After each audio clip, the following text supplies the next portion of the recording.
So one thing that is very new is we're seeing companies as they're filing their 10Ks referring to recent executive orders in the risk factors. Hello and welcome to Off the Books, where we surf the uncharted waters of accounting, finance, risk, and wherever else the waves take us. This episode is brought to you by Workiva, the only platform to bring financial reporting, sustainability, audit, and risk teams together so you can deliver assured integrated reporting. It's when you bring financial and non-financial data together so it's ready for assurance. Just like when you combine green on a t-shirt right in time for your St. Paddy's Day party, and you can assuredly have a good time. My name is Steve Soder, accounting enthusiast and Diet Coke aficionado. Looking forward to debating a great conversation, and I'm so happy to have you with us. Catherine, you're also joining us today. Do you want to introduce yourself? Sure, I'm Catherine Tsai, professional asker of questions, and I like to drink venti soy chais. And Steve, why don't you tell us what waves we're surfing today? Well, we are just wrapping up earnings season and thought it'd be a great idea to catch up with our friend Nick Mazing, Director of Research at AlphaSense. That's right. Nick joined us to break down all the things, including tariffs, inflation, Gen AI, and even eggs. So let's give it a listen. Well, welcome, Nick Mazing, Director of Research at AlphaSense. And I don't know, this is a baker's dozen, Nick, how many times we've had you on, but we are delighted to have you back. Welcome to the podcast. Thank you for having me. I think it's 15th time, Oh, so goodness. certainly a repeat offender. It's a nice round number. We wanted to have you back to ask you about highlights that you've been seeing from recent filings. So what are you seeing, Nick? We're seeing a lot. So obviously there is if you probably know there was an election that led to certain changes. So one thing that is very new is we're seeing companies as they're filing their 10Ks referring to recent executive orders in the risk factors, which is a relatively unusual, almost like a subsequent event type of situation, since in some cases their business is affected by one or more EOs that, there's 200 of them in the last few weeks.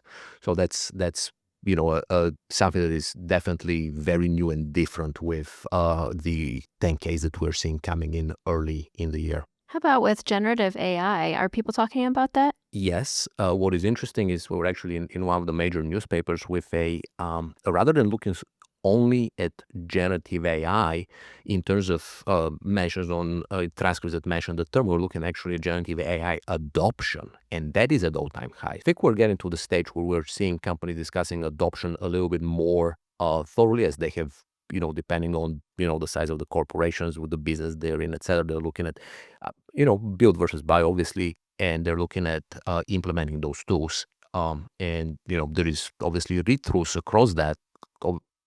We can all agree it's a very big thing. And as examples, we have seen, let's say, utilities companies talking about data center supplies and in long-term power agreements. We're seeing a lot more conversations around nuclear.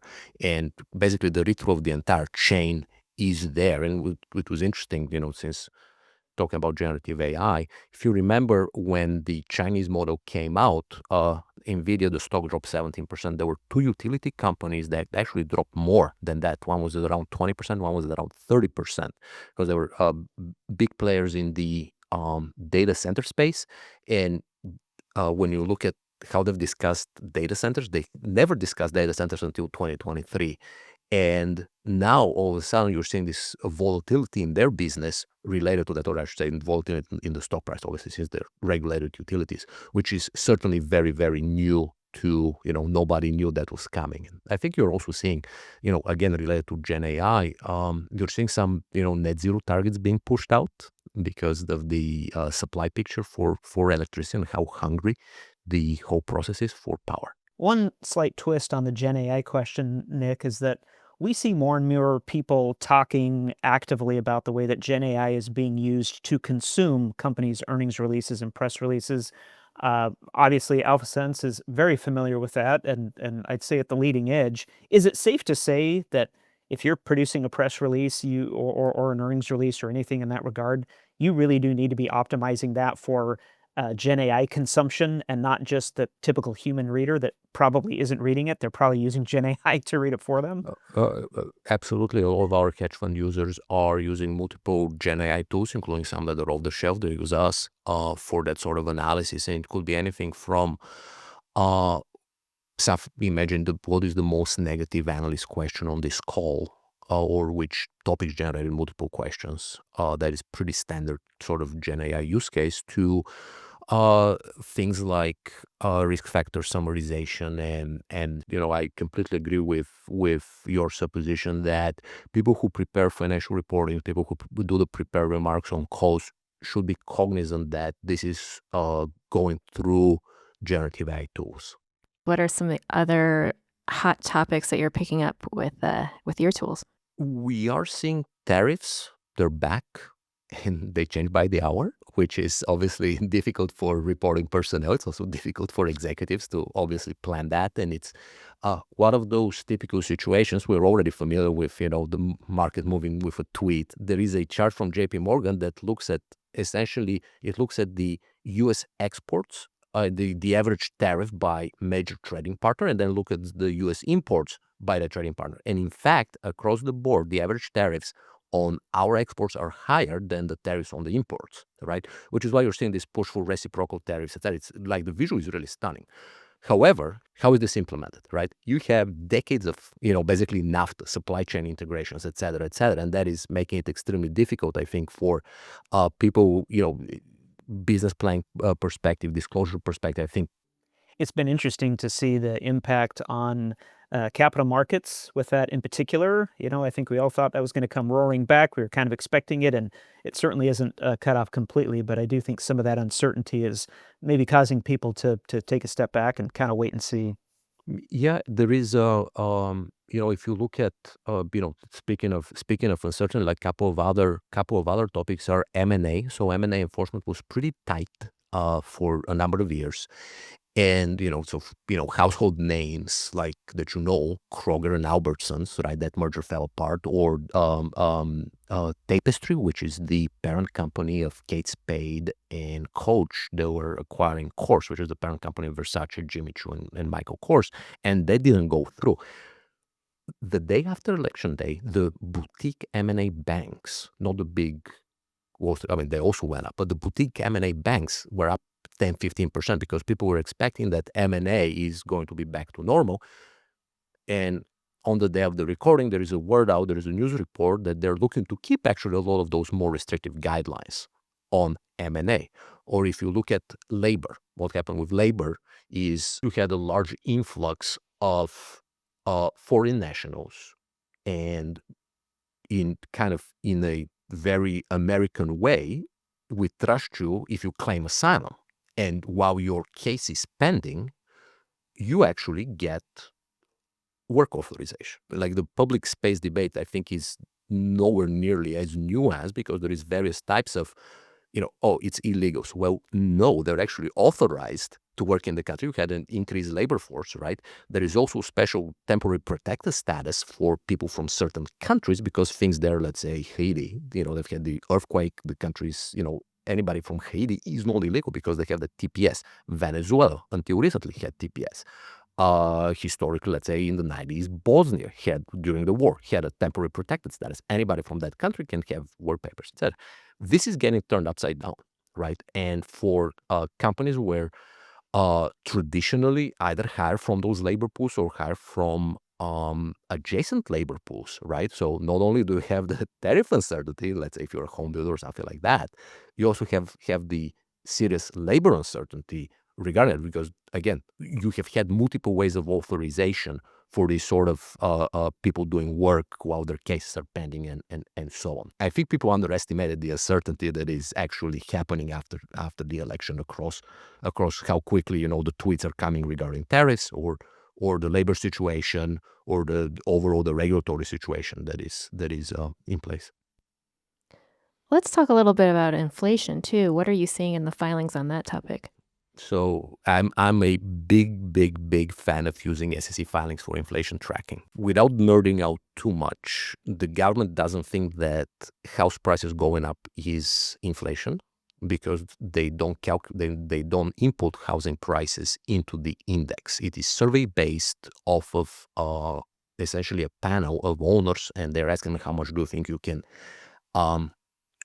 rent your house for, just simplistically speaking. And there is, honestly, we have actually very high fidelity data on public apartment REITs, and you can see what's going on with their rents in real time. And if you were actually wrote a piece in the Financial Times 2 years ago regarding that, because it was inflation was in the double digits, and it wasn't in the CPI, it came into CPI later, right? So inflation has been high. We're in a high inflationary regime. We have been above, basically 3% and above for basically 5 years. And the fact that, the initial claim was it's transitory, it's not transitory, right? It is about the 2% target. Some people would argue that the 2% target is not even legitimate. It should be 0% if the target is price, if the actual mandate is price stability. And, there is like laws from the 1980s that people had reviewed, et cetera. So inflation is high. And so housing, which is the largest component, I don't think is measured appropriately. And you can literally pick any apartment REIT and you can see, across tens of thousands of units nationally, what is happening with housing costs. Healthcare inflation is another one, which is also a big component in, how much you pay. You probably just got your tax form where it's listed as a kind of an exempt income sort of situation. Simplistically speaking, if you read the methodology, it's not based off of actual premium that you're paying or you and your employer are paying together, right? And car insurance, that's been going up. You can, Progressive is actually a monthly. They report monthly numbers, and you can see what they say about, the average premium. Cars, CarMax and Carvana, they mention average unit price, and you can go back and you can see exactly what happened, because this is the market. They're so big that literally in the SEC findings, you can create your own inflation index basically from extremely highly reliable data that you can track over time, right? And my favorite one is Cal-Maine Foods, the largest egg producer, publishes prices by the dozen. And obviously, since everybody has been worried about eggflation, EGG-flation, right? You can actually see it in their filings, because obviously with bird flu there was a lot of culling, and as a result, egg prices have continued to go up. And they publish their realized wholesale prices, regular eggs and specialty eggs. So in case, I don't know, maybe Steve makes quail egg omelets every Sunday. I don't know. Maybe he does. Maybe he doesn't. You can actually track that over the years, and in fact see the real data rather than wait for a release that may be 2 months old or something like that. So SEC filings are really, really, really good for many things, including creating your own custom inflation indexes. I love that you love SEC filings so much, Nick. It brings joy to my heart. The Workiva platform delivered 204% ROI. The benefits of uniting financial reporting, ESG, and audit and risk management all in one platform add up. Go to workiva.com/TEI to see how. That's WORKIVA.com/TEI. Workiva, where your most important financial, sustainability, audit and risk reporting work comes together. So there's been a lot of talk about the term ESG and sustainability. New research that we recently published at Workiva tells us that regardless of those changes, companies are still moving forward with those initiatives and some type of reporting. But I'm curious, what is that looking like relative to earnings releases and everything we're seeing so far in the quarter? So I think the kind of, I try to, at least to myself, to explain things in terms of, macro what is happening, right? And there is a when you look at history, there is one analogy that I remember my former CIA guy, history teacher in high school, was saying that history moves like a pendulum.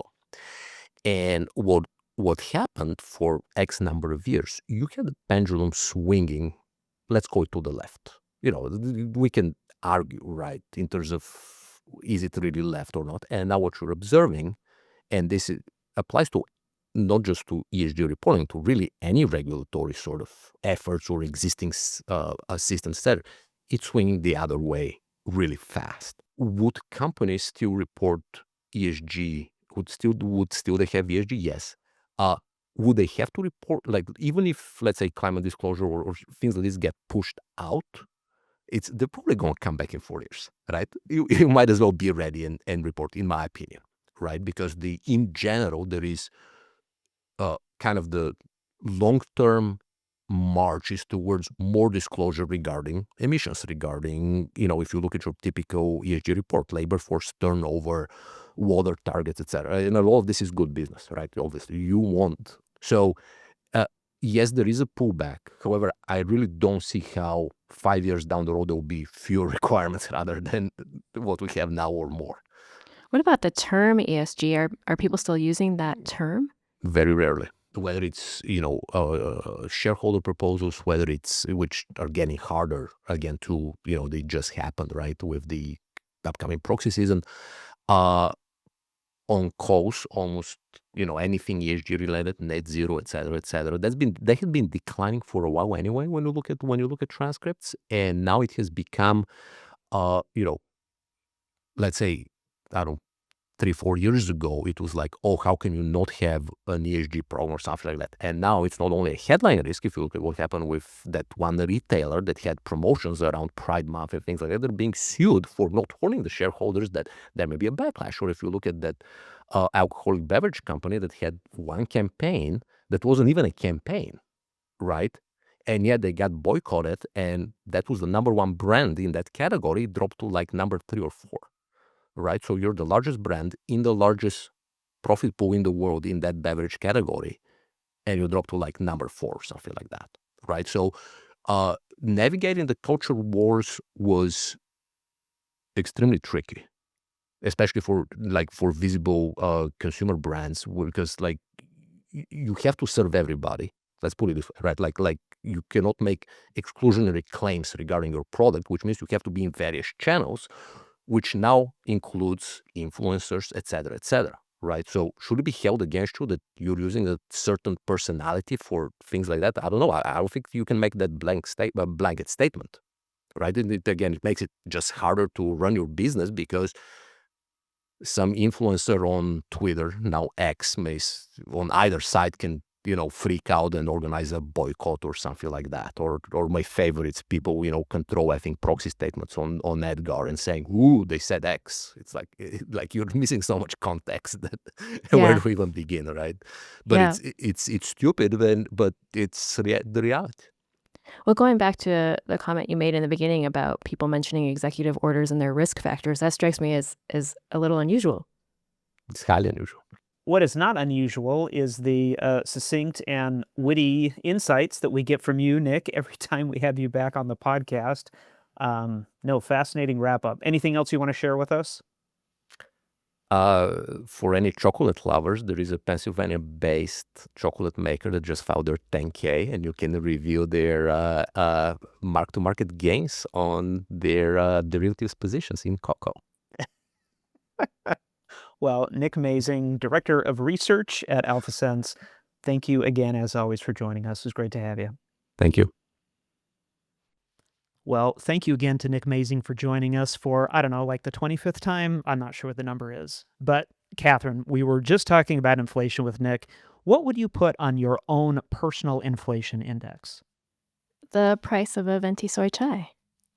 Obviously. Well, I was just going to say the price of a Diet Coke. But then knowing that wasn't going to be good enough, I would say the price of the fajitas that I have 3 times a week at Gualberto's, which is my favorite place to eat, just down the street from my house. Are they holding the price steady?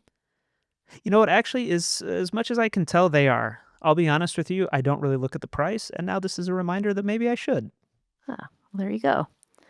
Thanks, Steve, for being with us, and thanks also to our guest, Nick Mazing. And thank you, dear listener, for surfing along with us. I'm Catherine. You heard Steve Soder. This has been Off the Books, presented by Workiva. Yeah, that's right. And this is actually going to be one of the last episodes that you'll hear of Off the Books, presented by Workiva, because we are cooking up something brand new, and we are so excited to share it with you coming up here in the future. In the meantime, surf's up, and we will see you on the next wave.